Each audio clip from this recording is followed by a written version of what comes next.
Esta semana llegó a librerías la nueva novela de Rafael Gumucio, El galán imperfecto.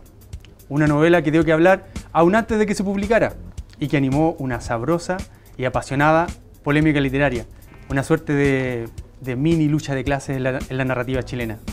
Y estamos hoy con el autor intelectual de la novela y de la polémica, Rafael Gumucio. No, el autor fuiste tú de la polémica. ¿Cómo estás, Rafael? Bien, muy bien. Muy bien. Qué bueno. Bueno, El galán imperfecto es una novela cómica, divertida, pero también atrevida. Es la historia de un personaje, de un hombre de mediana edad, que tiene que someterse a una operación delicada, a una circuncisión.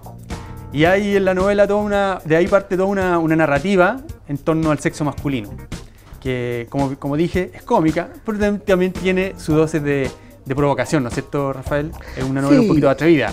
El sexo del hombre es cómico generalmente, digamos, es cosa de mirarlo para darse cuenta que no es algo muy serio. Sí, yo creo que no es provocativo porque es muy impúdica, porque el personaje habla de cosas que la gente suele hablar como muy íntimamente y la habla muy públicamente. Pero no tiene más provocación que esa, digamos. No quiero más que... También es una novela sentimental, una novela de amor, una novela de amor también, sí. Pero claro, el sexo está como en primer plano, pero no el órgano genital, no el sexo. No, hay muy poco, hay creo que 2 o 3 escenas de sexo y el resto es escenas de operación, de cirugía. Sí. Bueno, una novela que tiene mucho humor, ¿cierto? Sí.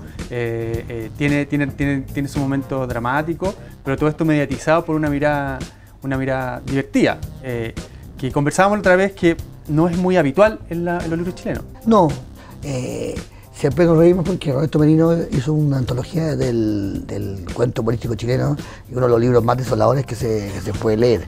Hay escritores humoristas, pero el humorismo chileno es de sonrisa, es de ironía. Por ejemplo, no sé, pienso yo en Genaro Prieto, en mi abuelo Enrique Araya, en muchos otros autores, digamos, Oscar Bustamante también tiene, claro, hay otros. González Vera tiene algo, ¿no? González Vera. Hay otros como más esperpénticos, como por ejemplo, para mi gusto, que uno de los mejores escritores humoristas chilenos es Marcelo Mellado. Y hay también, y gracias a Nicanor Parra, una tradición de poesía humorística chilena, que es bastante más atrevida y que la narrativa. Por ejemplo, bueno, el propio Nicanor Parra, Rodrigo Lira, claro. De alguna forma Juan Luis Martínez también tiene aunque él no lo mirase así, Diego Maqueira, Bertoni, Redolé. O sea, en la poesía sí que uno encuentra una tradición del humor, pero la narrativa es más soterrada. No es que no lo haya, pero es soterrada. La novela, como decíamos, empezó a dar que hablar antes de que se publicara. Una entrevista, ¿no es cierto?, que tuviste al diario, donde deslizaste cierta idea, tal vez con humor, pero que alguna gente no se la tomó con tanto humor. Hablaste de los escritores jóvenes de clase media, ¿cierto? Voy a citar aquí lo que nos dijiste. Dijiste: me da mucha risa los escritores jóvenes. Lloran en las entrevistas y escriben libros para alabarse y para alabar su clase social. Se tienen un amor a sí mismos casi infinito. O sea, si un tipo de clase alta hiciera un libro como lo hace la clase media ahora, me encanta mi colegio y mis compañeros, lo pasamos increíble, lo matan. Pero si viviste en Cerrillo, podéis contar el Lucho y el no sé qué y el La Raja. Me molesta esa autoindulgencia. Sí, yo creo que está fuera de sacada de contexto las palabras. Porque primero debo decir que la literatura joven en Chile es muy diversa y mucho más compleja y que si uno caricaturiza, como lo hago yo aquí, se equivoca, porque hay muchos otros escritores que, no sé, hay muchos escritores que escriben ciencia ficción o escriben novelas cómics y yo más bien me hacía cargo de una sensación, más bien, porque creo que es como la dificultad para la novela chilena, que no es de ahora, sino que es de siempre, que es para contar historias con personajes vivos y enteros. O sea, el recuerdo de tus dolores de infancia o de tu tu dolor, da para buenos cuentos. Y los jóvenes escritores chilenos, yo creo que se puede hacer una antología de lo que se ha publicado últimamente en Chile y tener una antología de cuentos así súper buena, digamos. Pero a la hora de escribir novelas o a la hora de salir de eso, cuando yo doy el ejemplo de Parra o de Redolé o incluso o de Maqueira, está hablando de un tipo de riesgo mental y literario que es bien ausente de la narrativa chilena, aunque por supuesto hay ejemplos y te podría también dar ejemplos de que existe, digamos. Pero estoy hablando de ese desparpajo, como esa capacidad de... Y también yo siento que hay el problema de la autoindulgencia de la generación joven, no es una cosa literaria solamente, creo que también es un problema más general, más político, te diría yo, que es como esta especie de sensación muy repetida en Chile de que todo se me debe y yo no debo nada, digamos. O sea, es como la idea de que todo el resto... O sea, que es una obsesión mía, que no tiene tanto que ver con la literatura, sino que con muchas otras cosas. Que yo detesto el rol de la víctima, detesto el... Porque podría serlo, es lo que te decía en la entrevista. Yo podría haber sido una víctima y de hecho el libro cuenta muchas escenas que sí me sucedieron y que son terribles, digamos. Un poquito escenas de bullying, ¿cierto? De golpes, bullying, de burla. Y yo siento que depende de uno... Muchas veces me he encontrado yo fuera de Chile con chilenos que me dicen, pocha, estoy aquí, estoy en Nueva York, estoy respirando porque aquí nadie me mira, nadie me juzga, nadie me anda silbando por la calle o diciéndome estoy fea. O sea, no podía más estar en Santiago porque en el supermercado me encontraba con gente. Y yo debo decir que a mí nunca me ha pasado eso, no porque no me miren, no porque no me juzgan, pero a mí nunca me importó nada. O sea, yo nunca pensé en Santiago cómo me voy a vestir para no impresionar o para impresionar. Nunca me...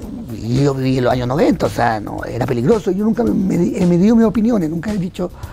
Y he trabajado siempre para los medios, digamos, hegemónicos y dominantes de este país. Nunca me he sentido como... Nunca he pensado, oye... voy a poner no, me voy a poner una camisa rosada, no, mejor que no, me voy a poner una camisa fucsia, mejor que no, me voy a poner gris. No cruzan por mi cabeza, pero yo sé que Chile es súper represivo, súper conservador, pero también es uno el que... O sea, es cierto que también la gente que se queja de eso también ha sido colaboradora de eso. O sea, en el fondo tu crítica iba hacia los escritores que se victimizan de alguna manera o que se miran sin autocrítica.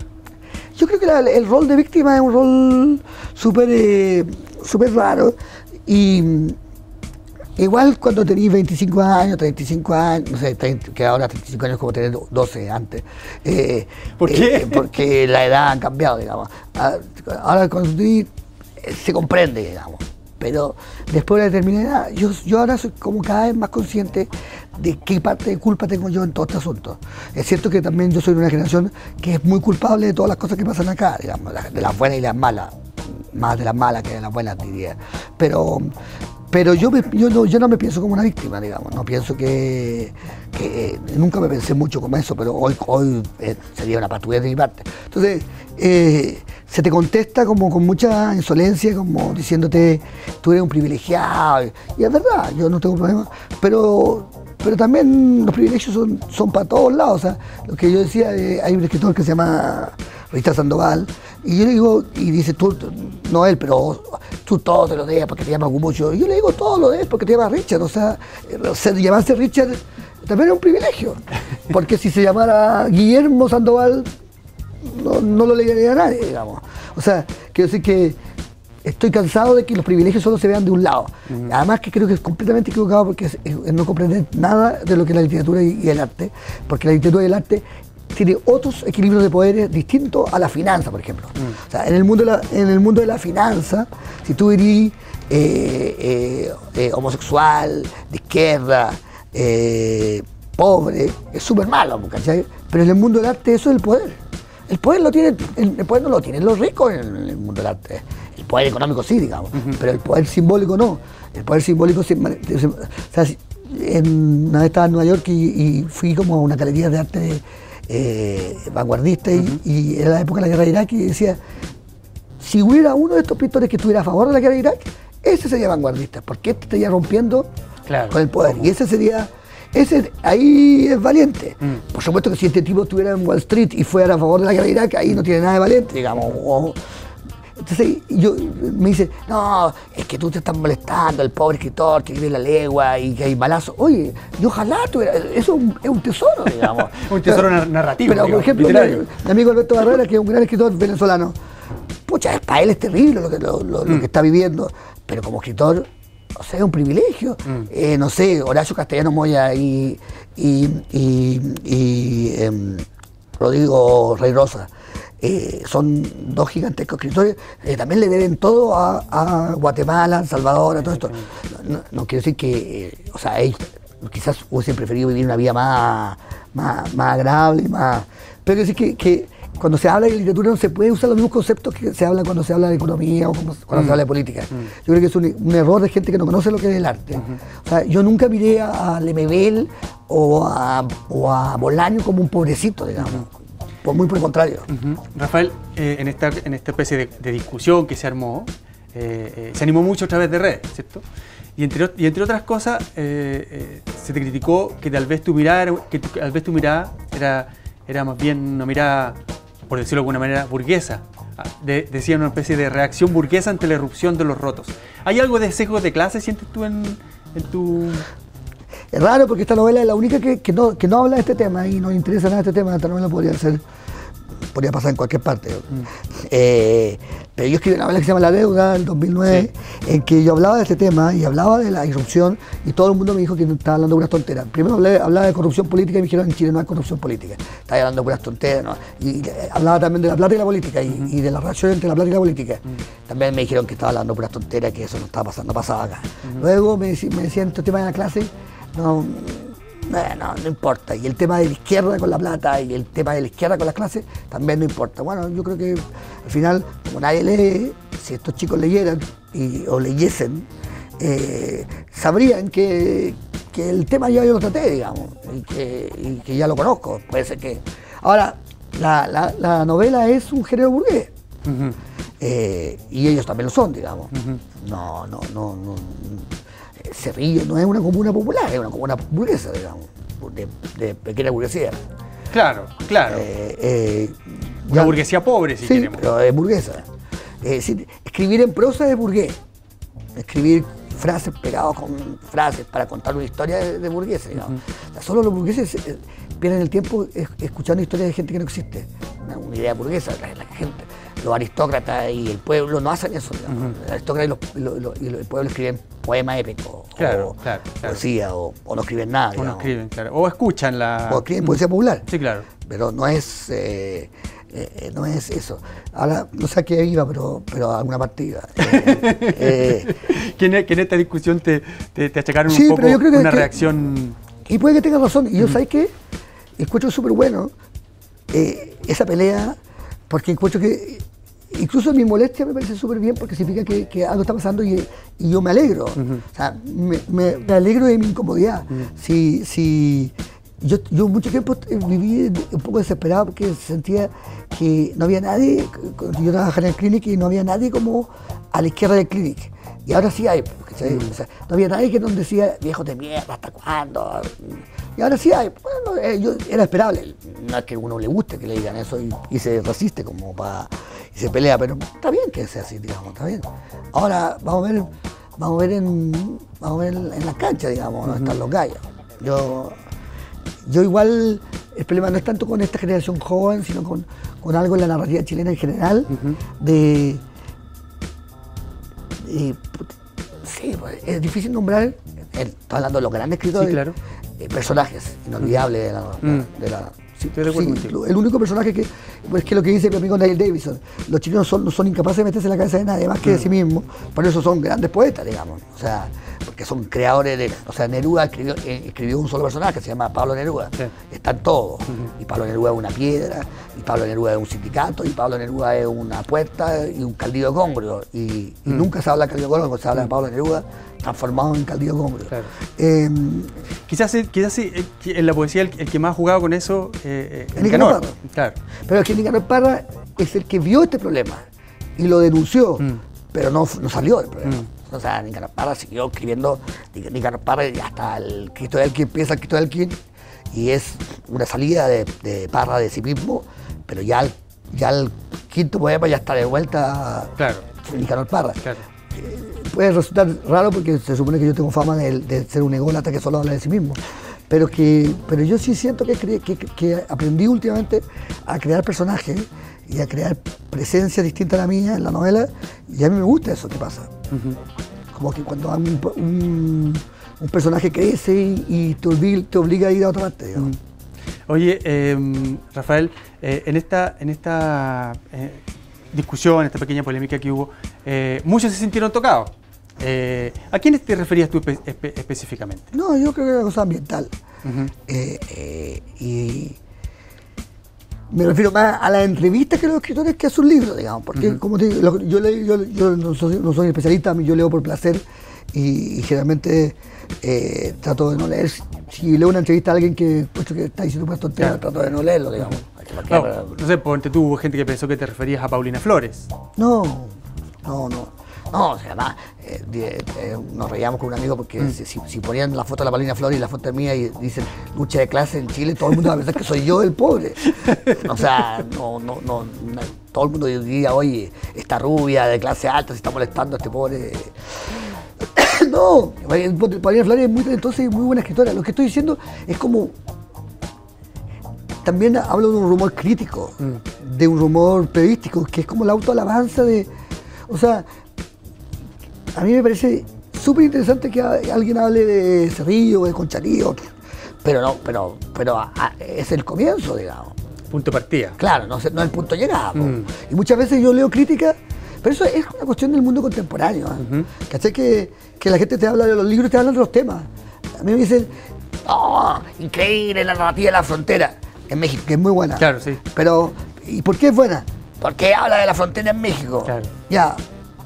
Bueno, pero sí. Y Marcel Proust hablaba sobre los ricos en París, no son interesantes. No, pero es que es súper buena porque habla de... O sea, la gente es una cosa de la pobreza mental de la crítica chilena y mundial, digamos, y sobre todo en las universidades, que la Escuela de Sociología se ha metido en la Escuela de Literatura, en el sentido de que te hablan de los libros por sus temas. Claro.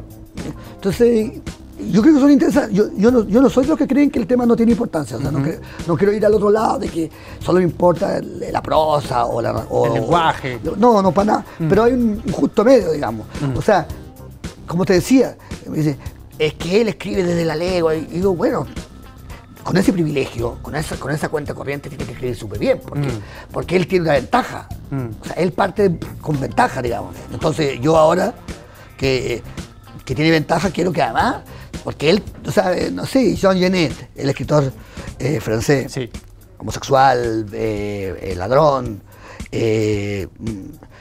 Sartre dice, de la cárcel en Francia, de la marginalidad, tiene que salir algo bueno. Porque este caso tiene ventaja. Y además tiene ventaja. Pero Jean Genet, el punto de partida es la cárcel. Claro. Y de ahí hay un vuelo, digamos. Claro. Pero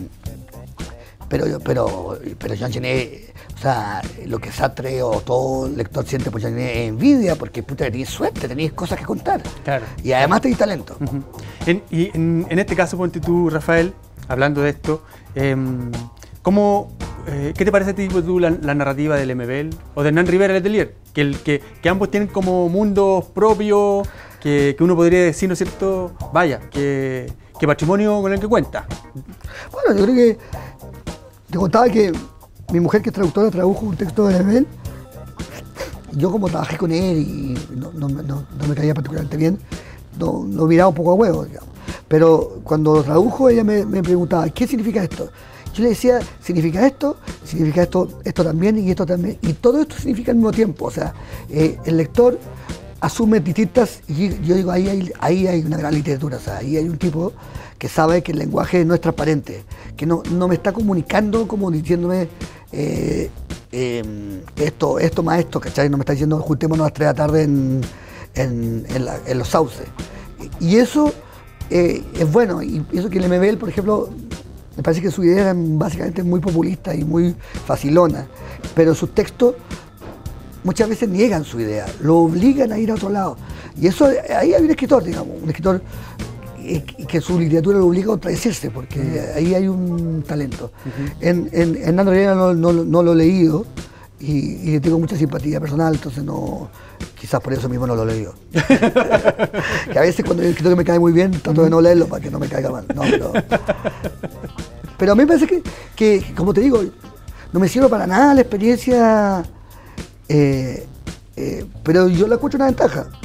O sea, creo decir que bueno, también por eso me hice escritor. Yo entiendo a Pedro, y es que dije, ¿en qué lugar del mundo ser todos los defectos que tengo, digamos, físicos y mentales, en qué profesión esto es una ventaja? Y decir la literatura, entonces a mí no puedo sentir pena por gente que ha hecho un negocio que el mismo que hice yo, que es decir, cómo transformo mis defectos en algo rentable. O sea, en el mundo de la literatura, ser pobre, marginal, loco.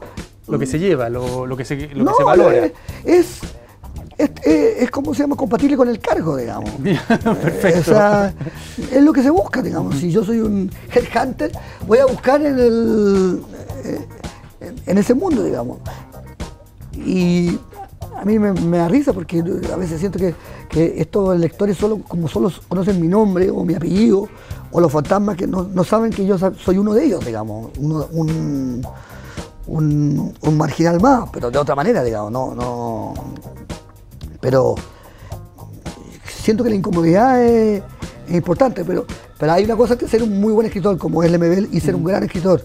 Y el gran escritor para mí es el que además, como Pasolini, por ejemplo, ataca a su feligreses, ataca a sus amigos, digamos. O sea, el que conquistó un mundo o una forma de escribir o una idea de escribir y es capaz de contradecirla. Claro, de romper como Wittgenstein, que escribió una teoría filosófica importantísima y luego escribió otra contraria. Ahí, entre los buenos escritores y los grandes están ahí. Los grandes son, o sea, el escritor de Cris Salvaje es un buen escritor. No es un buen escritor. No. El de 2666 es un gran escritor, porque es un tipo que es capaz que está contra Bolaño. O sea, está contra, o sea, el que lee 2666 está contra de Cris Salvaje. Y de hecho se dividen los lectores de Bolaño entre los que son partidarios de una novela y la otra, digamos. Yo aspiro a eso. Yo aspiro a lo mismo que con Tolstoy que hablábamos, digamos. Sí. Tolstoy llegó a la cima de la literatura y después dijo, esto no es suficiente, tengo que ser además mi enemigo. Claro. Pero eso yo creo que en el mundo de hoy nadie lo exige, nadie lo pide y no hay escritores así. O sea, los escritores de ahora son como todos, son como esas fábricas de autos que solo hacen un solo auto. El Toyota, no sé, Lexus. O no sé, estaba pensando en Dávalo, pero o el Mercedes-Benz, pero hay que... Y van repitiendo la fórmula. Claro, pero yo quiero ser que hagan la camioneta, hagan las... Pero es que es verdad que en el mundo de hoy solo hasta eso, una marca fábrica, digamos. Veí los festivales de cine, o sea, veí el Sundance, solo que lo que hay es un estilo. Claro. No hay nada, no hay... Claro, están como las películas para festivales, las películas pasadas, sí. Y todo el mundo tiene su lugar. Todos tranquilos, todos felices. ¿Y para qué venir a joder si nosotros tenemos tu lugar? Pero es que a mí me gusta joder, porque ¿sabes lo que pasa? Me gusta joder no por joder. Es que yo sé que las películas son mejores cuando se jode. O sea, cuando tú le decís a un escritor talentoso que cuenta su vida, que cuenta su mundo, le decís, ¿sabes que no basta con eso?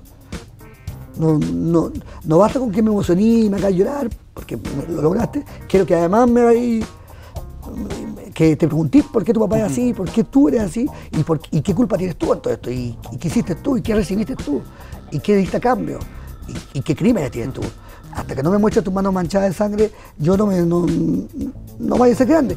Y esta pelea, yo creo que a mí por lo menos como cuando yo era joven, existía todavía esa pelea. Era...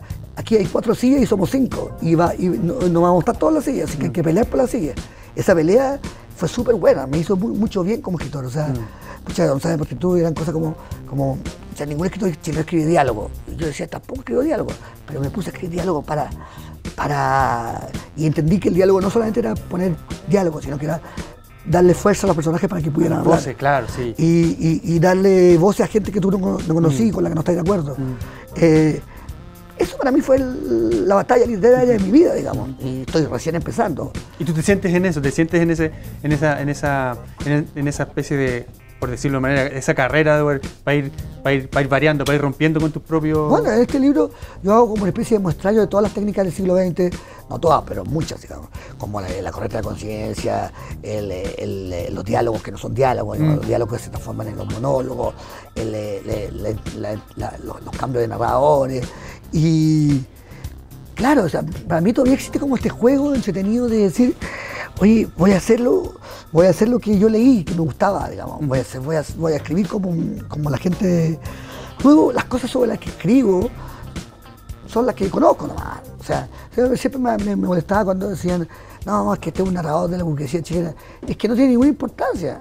Porque tú, mucho de lo que yo escribo se parece mucho a lo que escribe José Donoso, porque somos del mismo mundo. Son, claro, mundos pero parecidos. La forma de escribirla no tiene nada que ver. La técnica, la manera de escribir o la técnica es completamente distinta. La densidad, sí, incluso el ánimo. Claro, incluso soy mucho más ligero y más como champañoso, digamos.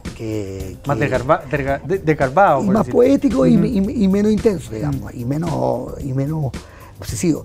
Pero lo mismo. Pero todos los escritores escriben sobre lo que conocen. Y entonces no tiene nada malo escribir sobre Cerrillo, ni nada malo escribir sobre Las Condes. Pero eso es el mínimo. De ahí... Es el piso. Es el piso, digamos. Y claro, siempre va a ser más interesante Cerrillo que Las Condes. Por eso los escritores que escriben de Las Condes tienen exigencia de ser mejores todavía. Y a veces son mejores. O sea, el caso de José Donoso y Jorge va a ser un poco así, digamos. O sea, ellos tenían la obligación de ser doblemente buenos. Y Nicomés Guzmán los miraba como con el rabillo de ojo, como... Claro. Bueno, Nicomés Guzmán nadie lo lee, ¿no? No. A Manuel Rojas sí. Pues claro, Rojas es otra cosa. Manuel Rojas es un genio. Sí. Pero sí. Pero Manuel Rojas es un genio, digamos. Pero Manuel Rojas también no... Aniceto Benia no es una persona que se complace en su dolor y se ame a sí mismo. Es su hijo de ladrón.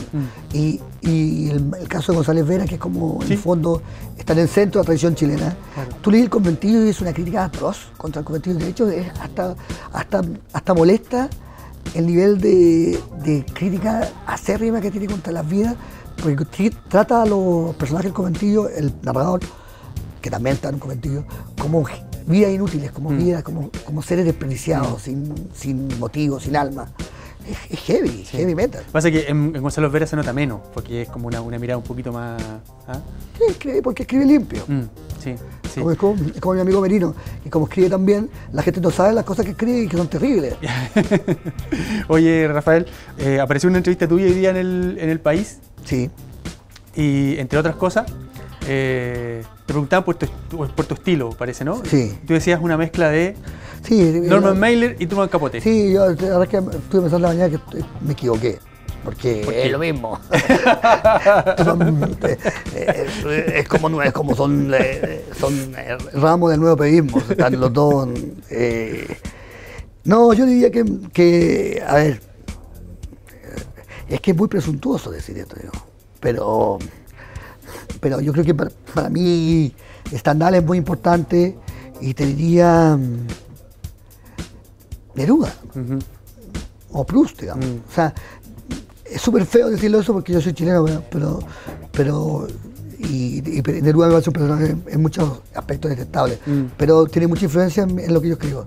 La poesía tiene mucha influencia o sea, por ejemplo, para mí la antipoesía de Nicanor Parra es intelectualmente muy esencial, pero el poeta que a mí me convoca es Enrique Lin, o sea, si tendría una influencia chilena es Lin, ese tipo de literatura. Y también toda la literatura francesa por ejemplo, Colette, sí, Cocteau, del inicio del siglo XX. Sí, Cocteau. Por ejemplo, las palabras de Proust, de Sartre, perdón. Toda esa literatura es para mí súper... O sea, los libros de Gilles, la puerta estrecha, Los niños terribles. Esa es la literatura que me nutrió y me influenció. ¿A la narrativa joven le falta lectura? No creo. No, yo tampoco leo mucho, así que no tendría derecho. Pero sí es súper bueno. Por ejemplo, es que es quizá autoalabanza, digamos, pero es súper bueno tener una lectura diferente. No es una cuestión de cantidad de libros, digamos, sino por ejemplo, yo tengo esta tradición francesa de libros que me hace que yo escriba en castellano cosas que en castellano son súper raras, pero que en francés se llaman súper normales. De hecho, por eso no me traducen en francés, porque soy un libro más, digamos. Y también pasa con el boom, o pasa con Fuguet, o pasa, ¿cachai? Como cuando tú traducís otra tradición a esta tradición, pasan cosas divertidas, digamos, raras. O, por ejemplo, con Zambra, con la poesía y la narrativa. Claro. O sea, él hace cosas que en la poesía son ya muy conocidas y están en el diálogo, digamos, poético de su época, de su generación. La traslada a la narrativa y eso provoca como... O cuando gente traslada, como la potetura de Yamel Altito o Raúl Zurita, trasladan un diálogo que está en el mundo del arte conceptual, el arte de vanguardia, a la literatura, a la narrativa y a la poesía. Y eso, yo creo que todos esos traspases, todos esos traslados y esos traspases son súper buenos. O sea, te diría que no es que falta lectura, sino te diría que hasta sobra lectura. O sea, a veces, cuando tengo alumnos, les digo, oye, no escribáis como libro. Claro. Si lo que tú estás escribiendo parece ya un libro, es que está mal. Tiene que parecerme como impublicable. ¿Cachai? Si querés ser un buen escritor, tenés que escribir algo impublicable, en el sentido de que, ¿dónde lo pongo? ¿Cachai? Entonces, de que te desconcierte un poco, ¿no? Claro, pero claro, yo escuché que, por ejemplo, en el caso de Zambra, eso fue. O sea, era un poeta de su generación, con los problemas de su generación, un buen poeta de su generación, además no era ni siquiera o sea, podía haber triunfado, pero traslada la narrativa, no solo la poesía, sino que el debate, digamos. Sí. Y el ritmo. Sí, el ritmo y también la influencia de la poesía americana, de Ashbery, de la poesía concreta americana a la narrativa. Y es raro. A mí me pasa con lo mío, escribir tu memoria a los 30 años, en Francia es como normal, todo el mundo lo hace todo el rato, pero en Chile es raro, digamos. Yo porque tú no escribo cuentos muy pocos cuentos, porque soy de esa tradición que creo que me caché. Y también pasa lo mismo con el periodismo y la narrativa, digamos. Pero trasladar una experiencia a otra es súper necesario. Entonces, claro, a los autores jóvenes, si yo les pudiera recomendar algo, no es como que tuvieran más o menos lectura, sino que tuvieran una lectura diferente, digamos. O sea, la Yamela una vez, cuando yo era joven, fue a un taller y nos recomendó a todos tener como un amante. Artísticamente, no realmente. O sea, si tú eres escritor y quisiste ser pintor o quisiste ser músico, es súper bueno, ¿cachai? O sea, mantener una doble vía es súper buena. Si algo no me gusta de los escritores, pero no de jóvenes en general, digamos, cuando veo que algunos tienen demasiado clara su vocación, como que son escritores 100%. Muy profesionales. Claro, eso no me gusta, pero no te diría que el problema de la narrativa. Yo pienso ahora en el Bogotá 39 y me parece el de ahora menos profesional y más fresco que el de mi generación. O sea, el Bogotá 39 de mi generación eran gente que parecían escritores o un funcionario desde no los chilenos, creo que Álvaro y Alejandro eran la excepción, pero había muchos escritores muy ya establecidos ¿sabes? Había muchos escritores que les gustan mucho los libros, digamos. Entonces yo les diría a los escritores, igual la literatura, ¿sabes qué? Es bueno que sea un acto de frustración. Siempre a Fuguet lo molestaban porque él decía que le gustaba más el cine que la literatura. Sí. Pero es mucho bueno eso. O sea, la literatura es algo a lo que uno se resigna, digamos. Escucho que es malo que te gusten demasiado los libros. A mí me gustan mucho los libros, pero me gustan muchas otras cosas. Y una cosa que me gusta de la literatura o que yo rescato es que me permite hacer muchas cosas. O sea, igual que me pasa a mí con el periodismo, digamos. Me dice, ¿por qué tú eres periodista? Bueno, porque no me obligó a renunciar a ninguna de las otras cosas que quería hacer, digamos. O sea, como cuando uno es chico te dice, ¿qué vas a ser, policía o ladrón? Si eres periodista, eres policía y ladrón. O sea, no tenés que renunciar.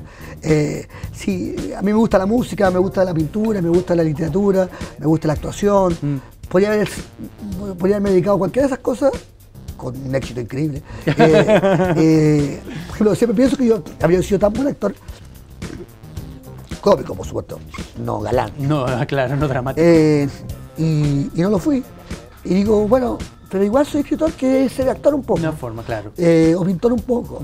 Y creo que esa frustración es buena. Y yo también creo en los traspasos, también en las tradiciones literarias traspasadas, digamos.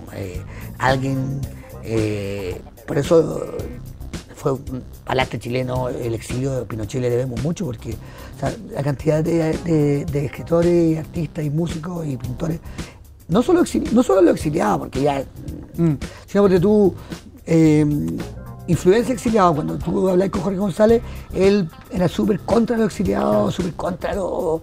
Pero él admite que toda la música que escuchó, tecno, distinta, la escuchó gracias a los exiliados, digamos. Esa mezcla de un San Miguelino que escucha Depeche Mode, ahí salen cosas, digamos. Pero el San Miguelino que escucha la música que un San Miguelino tiene que escuchar, no pasa nada, digamos. Claro. Y al revés, digamos. Entonces puede ser más explosivo. Pero eso lo que digo, que los cruces también extranjeros son buenos. O sea, los alemanes que piensan como alemanes son una lata, pero por ejemplo yo soy gran fanático de todos los escritores alemanes que le habría gustado ser francés. Esos son los que me gustan a mí, los Walter Benjamin, sí, claro. Elias Canetti, todos esos que tienen mentalidad francesa pero son alemanes. Pero me cargan los alemanes que quieren ser alemanes, digamos. Me encuentro fome. Y lo mismo con todo, digamos. Yo creo que son buenas las mezclas. Ok, Rafael. Oye, muchas gracias por venir a conversar con nosotros, gracias por aceptar la invitación. Recuerden, amigos, la nueva novela de Rafael Gumucio, el galán imperfecto, ya está en librerías. Se me ocurrió una frase para decir, que el galán imperfecto es una masturbación al revés. Es como masturbarse, pero al revés. Cuando usted lo lea lo van a entender. Bueno, ahí está la invitación. Bueno, muchas gracias y nos vemos en la próxima. Es una paja al revés, pues. Sí. Quede bien con la juventud chilena. Ahora sí, ahora ya te...